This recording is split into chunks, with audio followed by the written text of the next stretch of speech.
Magandang araw mga tagapakinig. Ako po si Papa Surot, ang iyong tagapagpayo tungkol sa pag-ibig. Meron lang pong isang letter sender ang nagpadala ng kanyang sulat. Itago na lang po natin siya sa pangalang Miss Pakipot. Kapag nagmahal ka ng tunay, kailangan mong ipakita ang iyong pagmamahal. Kung may gusto kang maabot o makilala, ay dapat mong magbigay ng effort upang makilala ang iyong gustong makasama. Ako po, Papa Surot, ay isang dalagang pakipot. Marami pong naliligaw sa akin. Kung ano-ano, may adik, may sinto-sinto, may makapal na mukha, at may kupal. Excuse me po. At marami pang iba.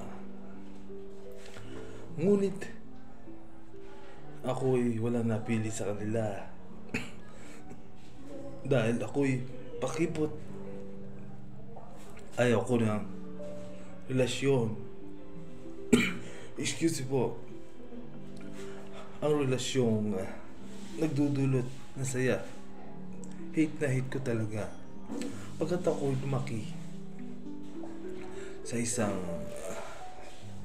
shell, ako'y isang parang pagong na nasa loob lang ng bahay, hindi lumalabas.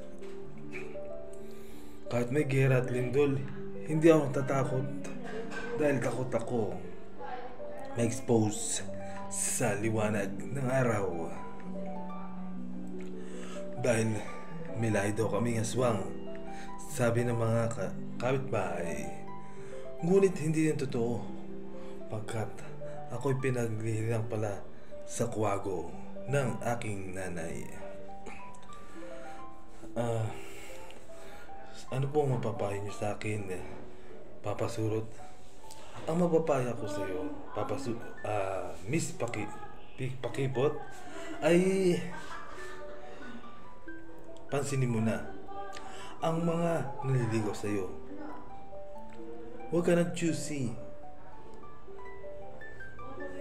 Hindi ka naman nakatira sa QC, di ba? Ano man, ba't piliin mo yung hindi, yung pagmahal at hindi ka rapal. Yung hindi,